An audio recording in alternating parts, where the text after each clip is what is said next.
if you're a man over 50 and you still masturbate regularly, I need you to pause and really hear this. I'm not here to judge you. I'm not here to tell you to stop, but there's something most men your age are missing. Your body no longer responds to this the way it did when you were 25. And the real question isn't, should I keep doing it? The real question is this helping me or quietly harming me? Millions of older men do this in silence. They don't talk to their doctor. They don't tell their partners. They don't even know if what they're doing is healthy or just a sign of loneliness, emotional exhaustion, or lost connection. What's most dangerous? The damage doesn't show up right away. It builds up quietly until one day something just stops working. Have you ever felt unusual fatigue afterward? Emotional distance from your partner? Or maybe trouble staying hard with someone else? If yes, then this video is for you. Today, we're not talking about morality. We're not talking about shame or pride. We're talking about biology, medical data, and real-life experience from doctors, researchers, and the men who came to them too late. In this video, you'll learn 5 surprising health benefits of masturbation after 50, 5 often ignored risks that could quietly ruin your well-being, and real-world doctor-backed advice to keep you strong, clear, and in control. This isn't just about sex. It's about how you treat your body, your desire, and your dignity once you've grown up. Let's begin with the good news. Because despite all the fear and confusion around this topic, science does show that when practiced mindfully, masturbation after 50 can offer real physical benefits. Let's walk through 5 of them. Number 1, it keeps your penis healthy. Here's the biology. Every time you get an erection, blood flows into the spongy tissue of your penis. This tissue is called the corpora cavernosa, and it needs that blood flow to stay elastic. Think of it like a muscle. If you don't use it, you lose it. Masturbation acts like a form of physical therapy.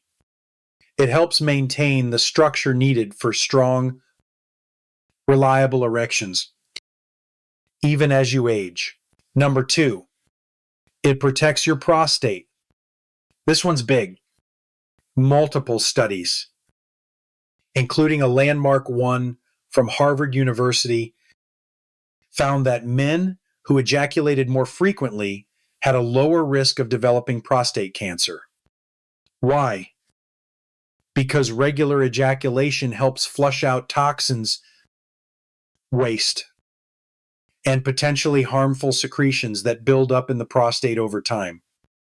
It's not just pleasure, it's prevention. Number 3, it strengthens your pelvic floor.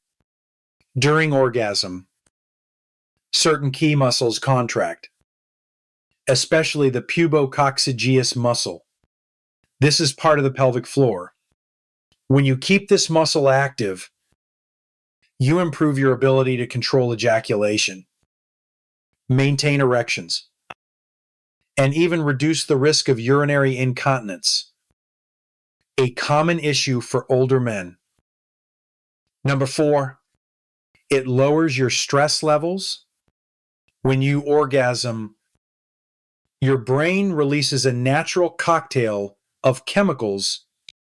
The most important one, cortisol drops. And that matters because cortisol is your stress hormone. High cortisol leads to high blood pressure, poor sleep, anxiety, and even erectile dysfunction. When cortisol drops, your heart rate slows, your mind relaxes, your body shifts into healing mode. In today's world, that's not a luxury. That's medicine. And number 5, it keeps your sexual brain active. Most people forget your brain is your biggest sex organ. When you engage in physical touch and erotic fantasy, you activate neural circuits responsible for desire, arousal, and pleasure. Over time, this keeps your libido alive, even if you don't have a regular partner, even if your body is slowing down, even if life has changed. It's not just about sex. It's about keeping the lights on inside your mind, so you don't slowly go dark. So yes, there are benefits, but there's a catch. All 5 of these benefits disappear the moment you stop being conscious about what you're doing. So let's now talk about the other side of the story. The 5 hidden risks that can quietly undo all of it. Now that we've talked about the benefits, it's time to be honest about what most men never see coming. Because while masturbation can support your health, it can also quietly sabotage it if you're not paying attention. These aren't moral judgments. They're biological warnings. Let's go through 5 of them. Risk number 1. It can isolate you. Masturbation becomes dangerous when it replaces real connection. When it's not just a release, but a retreat from your partner, your emotions, or the world. At first, it feels safe, private, control without vulnerability. But over time, it creates distance. You become emotionally numb, disconnected from real intimacy. And one day, you look around and realize you've built a fortress of habit and locked yourself inside it. Risk number 2. It can damage your skin. This may sound small, but it's more common than you think. Repeated friction, especially without lubrication, can cause micro tears in the skin, tiny cuts you don't even notice. But over time, they lead to inflammation, irritation, and increased risk of infection. Your body isn't made of steel. Be gentle. Use a water-based lubricant. Treat it with the same care you'd offer a partner. Risk number 3. It can dull your arousal. If you always stimulate yourself the same way, in same rhythm, same pressure, a same position, your brain adapts. It becomes wired to that specific pattern. So when you're with a real partner, your body might not respond. Your mind might feel distant. Your pleasure might feel muted or forced. The fix: change it up. Vary your technique. Use your imagination, not just your hand. Don't condition yourself into one single pathway to pleasure. Risk number 4. It can mask deeper health problems. If you can get hard alone, but struggle with a partner, don't ignore it. That difference might not just be in your head. It could signal early signs of cardiovascular disease, diabetes, or hormonal imbalance. Masturbation might feel like proof that everything still works, but it could also be hiding a silent warning. If you've noticed a shift, don't guess. Get checked. Risk number 5. It can become emotional avoidance. Let's be real. Many men use masturbation not as a healthy ritual, but as an escape from stress, from frustration, from feeling unwanted or not in control. Used like that, it becomes a psychological crutch, a way to sedate emotion, not process it. And like any crutch, you become dependent, not sexually, but emotionally, and eventually it stops working. You feel empty, unmotivated, alone. These 5 risks won't show up on a blood test, but they show up in your life, in the way you connect and perform and feel like a man.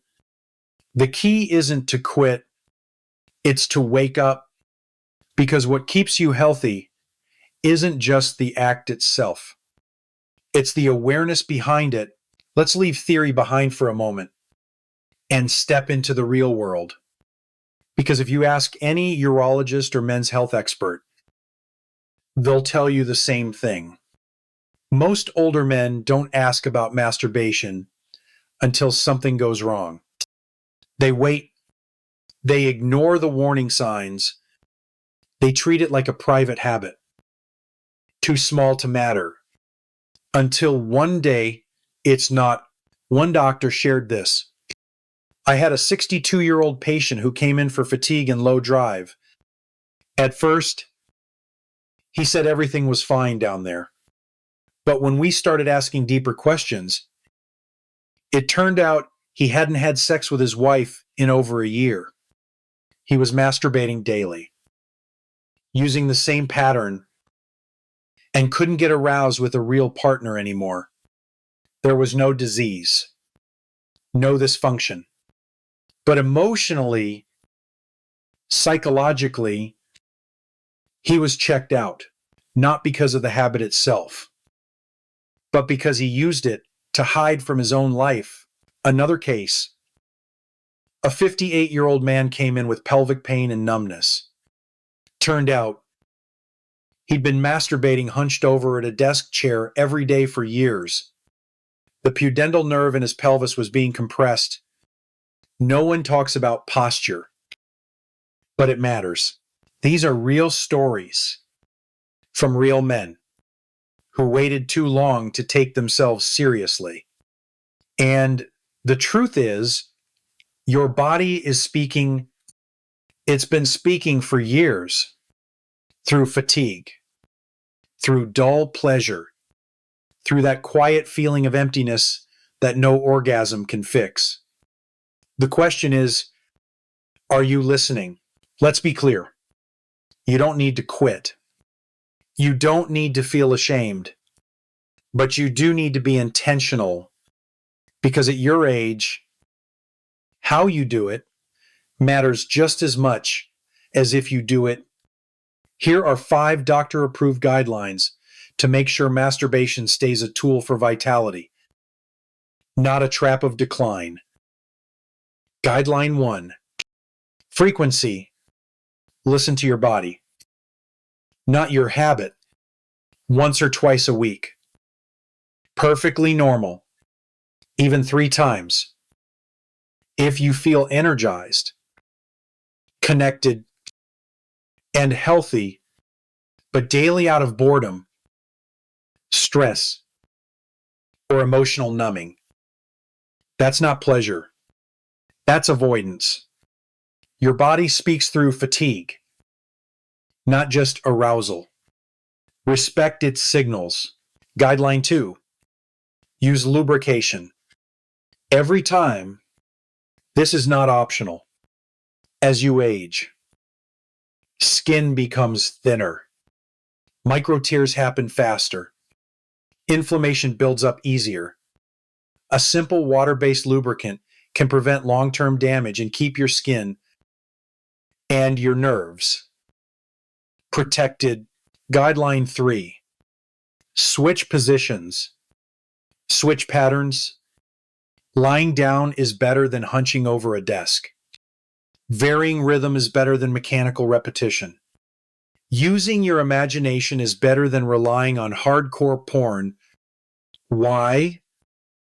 because routine creates tolerance, and tolerance kills sensitivity. Keep your brain and body guessing, so the real thing still excites you. Guideline 4. Don't use it to escape emotion, feeling lonely, anxious, bored. Don't reach for release. Reach for awareness. Go for a walk. Call someone. Journal. Move your body first. Then ask yourself, if the desire is still there, masturbation should be a celebration, not sedation. Guideline 5. Get your hormone levels checked annually. Testosterone doesn't scream when it drops. It whispers. It whispers through low drive, brain fog, belly fat, and that quiet sense of something's off. One simple blood test each year can reveal what your body's not telling you out loud. You've lived long enough to know this truth. Being a man isn't about hiding. It's about owning your health, owning your habits, owning your choices, even in private. So now you know. Masturbation after hal treads isn't good. It isn't bad. It's neutral. Like fire. It can warm you or burn you, depending on how you hold it. It's not about the act. It's about the man behind it. If you do it consciously, with intention, kare, and self-respect, it can keep your body alive. It can sharpen your mind. It can ground you in your masculinity without needing anyone else's permission. But if you do it on autopilot as a way to escape, numb out, or delay truth, then slowly, piece by piece, you disappear. You become a man who watches life through a screen, who trades connection for control, who chases pleasure, but forgets what fulfillment feels like. This isn't about shame. This is about power, because your real strength isn't in what you hide. It's in what you face. And if you're brave enough to face this part of yourself, then maybe you're brave enough to face all the other things you've been avoiding too. Your health, your energy, your purpose, your emotional truth. So here's what I want to know. What part of this hit you the hardest? What made you stop and think? Drop it in the comments. Let's talk like men do. Honestly, privately, and without fear. And if you found value in this video, share it. Not because it's trending, but because someone you know, quietly, silently, is going through this right now. And maybe this helps him before it's too late. Hit the like button to support this kind of open, science-based conversation. Subscribe if you want more truth. And tap the notification bell so you never miss a real talk about your health again. Stay sharp. Stay strong. And remember, your body is still listening. Make sure you're speaking with respect. I'll see you in the next video.